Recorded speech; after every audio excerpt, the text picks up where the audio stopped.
Hello everybody, Michael the Librarian of Magic here, finding and cataloging the magical and pointing you to it. I have returned once again with another What's New on Disney Plus video, this time for the week of Friday, March the 20th, 2020. I hope you're hanging in there. I hope everything is going as well as can be expected. And I'm just here to give you some highlights of what's going on in Disney Plus this week, and maybe inform some of your decisions of what you might want to watch, or if any of this sounds appealing to you. So I'm going to jump right into it. I've got my notes as always. Just a friendly reminder that there will be spoilers in this video, as there usually are in all my videos. And that'll come during the original content section of this. So straight away added to Disney Plus this week, the film G-Force, about a highly trained special force unit of guinea pigs that came out, I'm going to say 3-4 years ago, 5 years ago, something like that. That's on the service now, if that's something you're interested in. Big Hero 6 the series, if you're a fan of the movie and you want to see some more adventures featuring Baymax and Hero and the rest of the gang, Big Hero 6 gang, the animated series, I guess there was only one season, but that is now on Disney Plus for you to be able to check out. There's a teen-oriented Disney Channel style show called I Didn't Do It. 2 seasons, the first 2 or only 2, I'm not sure, have been added to the to Disney Plus. That features a set of fraternal twins and their 3 best friends, and these 5 teenagers get into shenanigans. There's a couple of Disney Junior shows as well. Season 2 of Playtime with Puppy Dog Pals, which features like some cute animated little tiny bulldogs and stuff like that. And then also 2 seasons of Vampirina Ghoul Girls Rock, which is kind of a fun Disney Junior for small kids show, but it's oriented towards vampires and skeletons and ghouls and stuff like that. But it's for little kids, so I think that's kind of a fun theme. I'm partial to vampires and ghouls and stuff like that. So those were added to Disney Plus during the week of March 20th.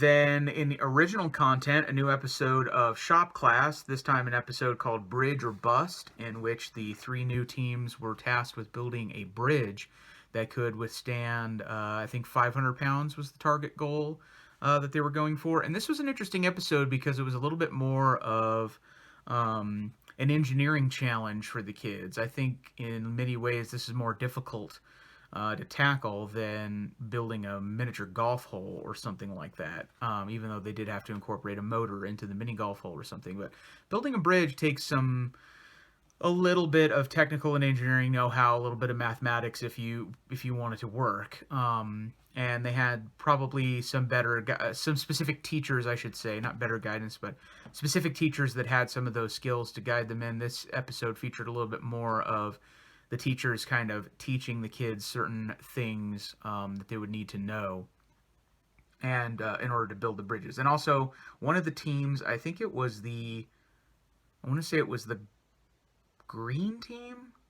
Well, anyway, one of the teams had a girl who had won a bridge building competition in the past. So there was some more know-how floating around in this one. And like I say, it's a little bit more of a engineering task than some of the other ones have been so far. So it was really cool to see the styles they came up with. The gold team tried to build like just a standard arch bridge with kind of a piratey theme. They used some ropes and things. Ultimately, when it got stress test, it didn't even make it to 500 pounds. It kind of buckled. There wasn't enough. They just didn't have enough time to execute the design they were going for, and it just didn't hold up. But it looked really cool. The blue team did a sort of a truss style bridge. Oh, I guess it was the green team. Green team did a sort of a truss style bridge, and it held up very well. It held all the way up to 2,500 pounds, basically, which is the max amount of weight they had available.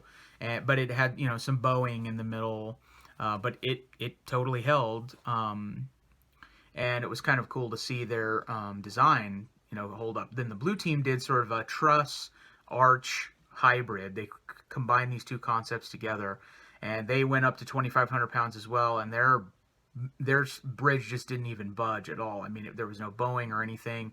You could probably, safely drive a small car out onto that, and it wasn't going anywhere. And they built it in 3 days with wood.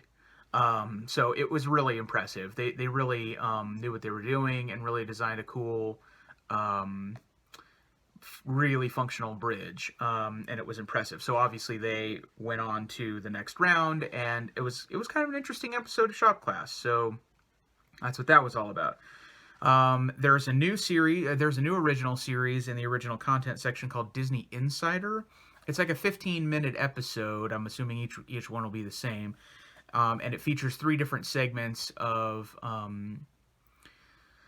It kind of has the same vibe as One Day at Disney, the shorts and the documentary, but I'm assuming that they're kind of focused more on things that are happening at Disney, like projects that are happening at Disney right now, or things that are going on right now, to give you an inside track on some of the development of some of those things. So this one featured, it followed around Katy Perry during the taping of American Idol that they did a version from Aulani Resort in Hawaii.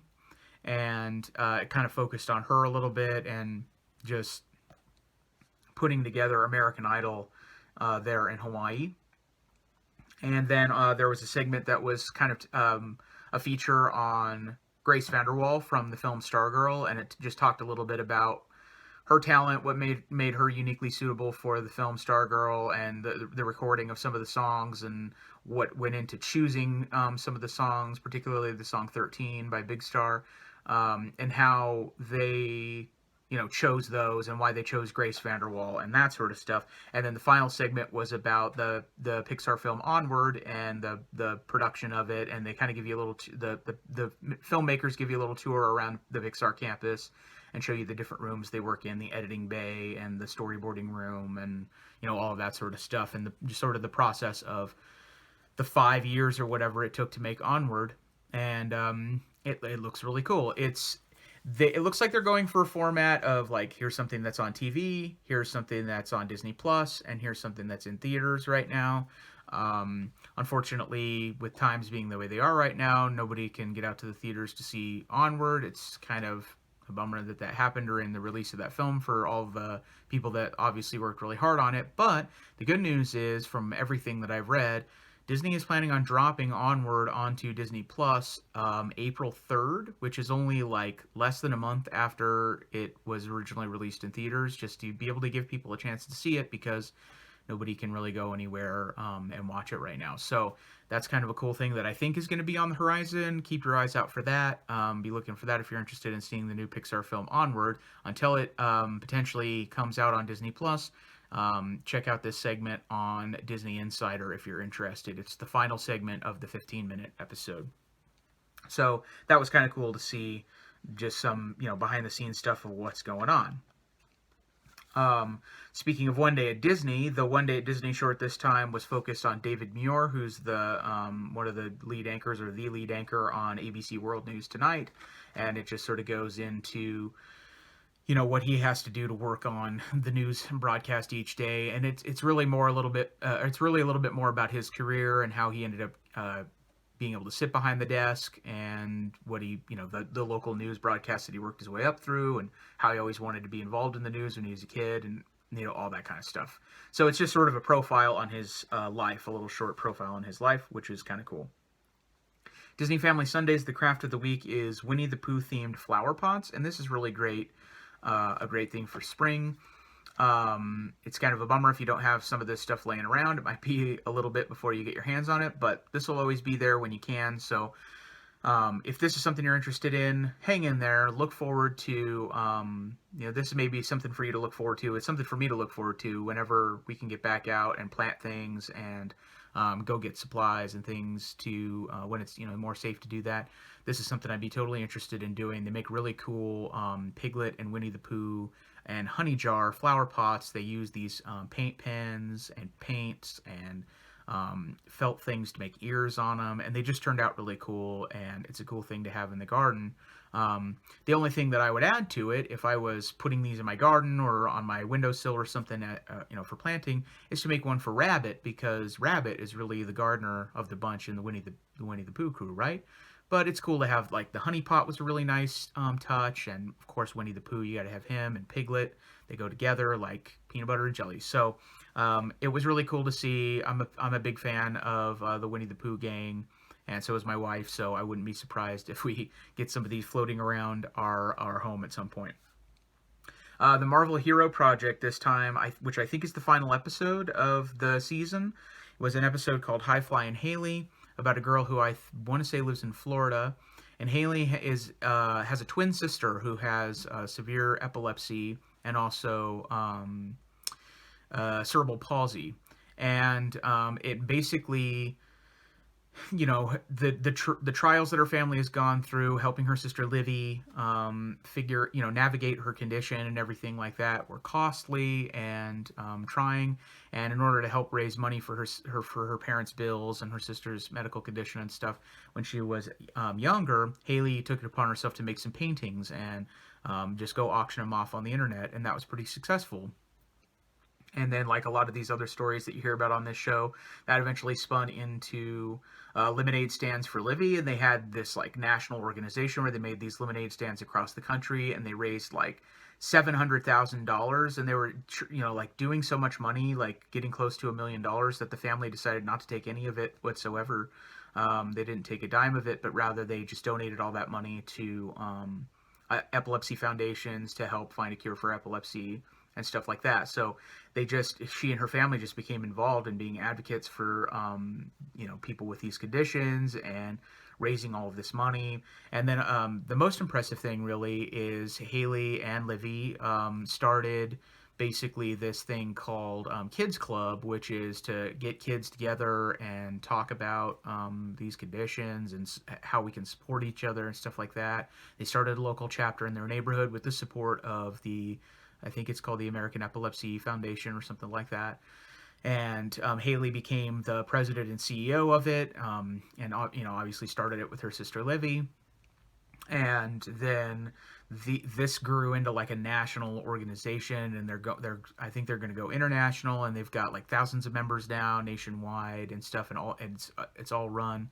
It all started with one person or two people, and it's all run by kids. It's all participated with by kids, and it's really cool to see these young people getting involved and trying to make a difference and help each other and stuff like that. It's just really uplifting to see, and Haley, absolutely deserves to be in the Marvel Hero Project. Another cool thing at the end of this episode that was kind of special is they induct her into the Marvel Hero Project, just as they always do. They give her a jacket and read her a letter from Marvel, show her custom comic book that they made for her and everything.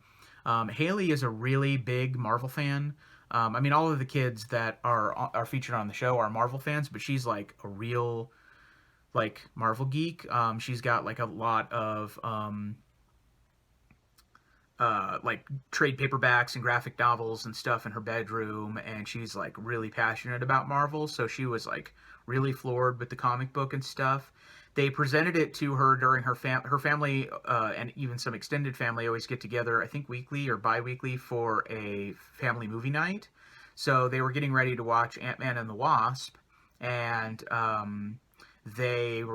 that's when they presented Haley with her Marvel stuff, and it was really exciting for the whole family because they're all obviously Marvel fans, and Haley's the biggest Marvel fan.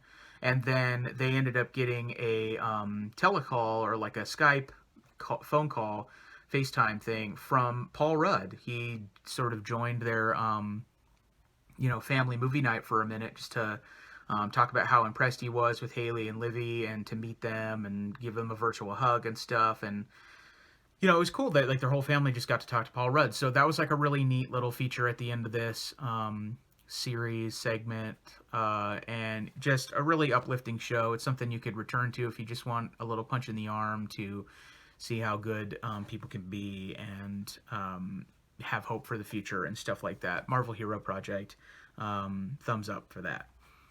Disney Fairy Tale Weddings this week was an episode called Wedding Goals, and there were two couples.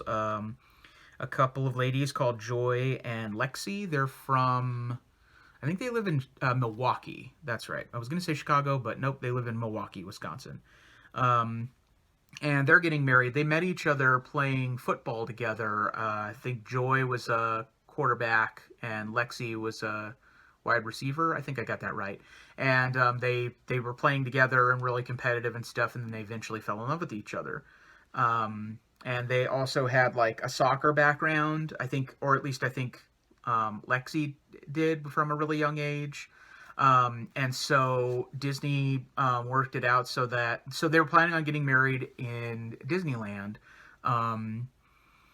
because they had a special connection to it. Joy is a Air Force drill instructor, and she was stationed for a while in like I think San Diego, and they're a couple. As a couple, they were long distance for a while. But whenever they would visit each other in California, they would go to Disneyland and stuff. So they were getting married at Disneyland at the Disneyland Hotel, and Disney worked it out so that U.S. women's soccer team member Brandi Chastain would be able to officiate their wedding, which is really cool. They were really excited by that because they were big fans of her. They actually traveled to the recent World Cup in France to see the U.S. women's national team play, so they were big fans.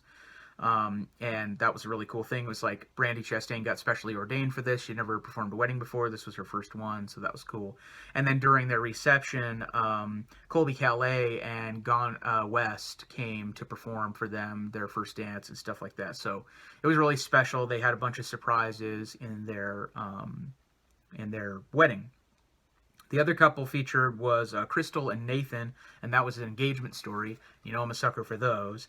And this one is really a feature piece for Disney. Disney offers a service called Adventures by Disney, where they sell basically vacation packages to go to places around the world, like Paris or China or wherever. They have a bunch of them, and they they just have a service where you can buy vacation packages through them, and a lot of people don't know about that, so this is kind of an advertisement for that. They use a whole scheme where they convince, it's sort of similar to some of the other ones, they convince Crystal that she's been chosen to shoot an Adventures by Disney commercial in London and Paris, and she goes there with her boyfriend, and it's all a big setup, of course.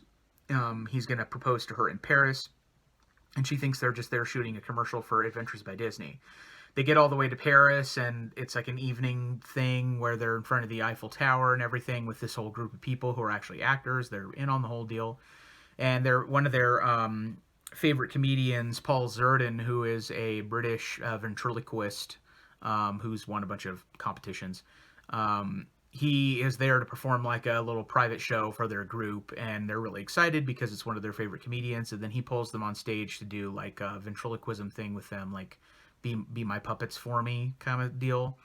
And they use that as a setup for Nathan to pop the question to Crystal in front of the Eiffel Tower and everything. And it's really fun and silly. And one of the ventriloquist dummies gives them the ring and stuff like that. So it's cute and it's romantic because they're in Paris and everything, and they kind of go to a lot of trouble to make this proposal go off. So that's really cool, and that's what happened on Disney Fairy Tale Weddings. Diary of a Future President this time was an episode called Two Party System, and I'm pretty sure that this is the season finale of the show. It really felt like a finale. It was hard. Sometimes it's hard to tell which ones are and which ones aren't, but I'm pretty sure that this was, because a lot of conflicts and storylines wrapped up in this episode, which is really nice. Alana is still in Tallahassee, and things are going better in the conference. She and Jessica and Sasha are all three seeming to get along okay. Jessica is still a little cold on Alana, but things are warming up a little bit, and they decide they want to have a party in their room to, just kick off the conference or whatever. And Jessica decides she wants to make it an exclusive party because she's trying to attract the popular girls to go there. And Alana and Sasha are like, no, we want this to be a party for everybody. We want it to be inclusive because it's more fun that way, and they disagree. So Sasha and Alana decide to have their own party in their room, while Jessica is going to have an exclusive party in her room. And basically everybody, including the popular girls, turn out going to Sasha and Alana's party, and nobody goes to Jessica's party. And in a spirit of inclusivity and everything like that, Elena decides to um, help out Sasha, but like a teacher's coming down the hall and everybody's getting warned to scatter, and Elena tells them all to scatter to Jessica's room, and they move the whole party over there so that Jessica can save face and not look lame by showing up to a party and showing that her party failed and all that kind of stuff. And Elena really helps her out. Also at a personal cost to herself because her crush, I think his name is Joey Feldstein. He finally asks her if he wants to share a beverage with her, and it's like a big moment for her. Like her crush is finally asking her to spend some time together, and she has to turn him down to go help Jessica, and Jessica is really touched by that. And by the end of the episode, they kind of all three become friends again, and Jessica decides to sort of ditch the popular girls and stop trying so hard to fit in with them and just be herself and be friends with Sasha and Elena. So that's kind of cool, and everything goes well there. And Sasha learns Elena learns some valuable lessons there. She ends up meeting a state, I think, senator, and gets inspired by her. And there's like seeds planted of her trying to get into government and stuff like that. By the end of the episode, she thinks the next year of school in 7th grade, she might join student council and everything. And there's a bumper at the end that shows her being president, sort of the Doogie Howser bookend of her reading her diary before delivering a address to the country as the president of the United States. So, she eventually makes it. We know that. She eventually becomes the president, but the show is kind of about how she gets there. So she is thinking about going into student council. I wouldn't be surprised if that happens. In Gabby's storyline, she's kind of still going back and forth about how she feels about Robert and Sam and all that stuff. She's still kind of avoiding Sam a little bit. Sam decides he's going to go to their place and pick up some of his old stuff if, they're not going to be seeing each other, some stuff that he left behind. And she tells him, hey, just go in the middle of the day. Nobody will be there. It'll be fine. Just go pick it up. His storyline ends up intersecting with Bobby's storyline because Bobby actually ditches school and stays home because he's freaking out about what to do about Liam. He's trying to confess his feelings for Liam and trying to figure out himself and use his cell phone to get in touch with him, but he ditches class and stuff. So Sam ends up walking in on him and they have a conversation, and he actually kind of they help each other out. Basically, Sam listens to Bobby and helps him through his issues, and gives Bobby the encouragement and courage that he needs to actually go talk to Liam face to face and stuff like that. By the end of the episode, Bobby doesn't really tell Liam exactly how he feels, but he patches things up with him as friends at least, and the next season we'll probably have a little bit more about Bobby trying to investigate that further. But Bobby is kind of happy with where it's headed, and he knows that these things are a process, and he's struggling to figure it out, but things are a little bit better than they were before. Sam has a conversation with Gabby by the end of the episode, and she finds out that he, had a good conversation with Bobby and that things went well, and he's doing well handling the kids and stuff like that. She has a conversation with him, with Sam, where Gabby admits to him, that she's still in love with Robert because he was her husband and now he's gone and stuff. And Sam understands that. He knows that she's always going to love her first husband. And he says that he's happy to share Gabby's heart with Robert, and that he knows that he's not trying to replace him and everything like that. And Gabby finally understands, where he's coming from, and they're finally communicating with each other. And Gabby admits that she's ready to be all in with Sam because she just didn't understand before how she could love two people at the same time, and she's slowly starting to figure that out. So they have a conversation and patch things up, and they're all in to have a relationship with each other, and that goes really nicely. So basically all of those conflicts and storylines get kind of wrapped up pretty well, and that's what happens in the, I'm assuming, season finale of Diary of a Future President. And that's really basically what happened on Disney Plus this week, all of the new things and the new original shows and content. Thanks as always for watching these. I hope that this was educational and informative as always, and I hope that it was some sort of a bright spot in your week or just something to distract you. let you know what's going on Disney Plus and all that stuff. I hope things are going as well as they can be. I hope you have the best week that you possibly can. You're taking care of yourself and each other. And I will see you next week when I have another What's New on Disney Plus video. And until then, take care. Bye-bye.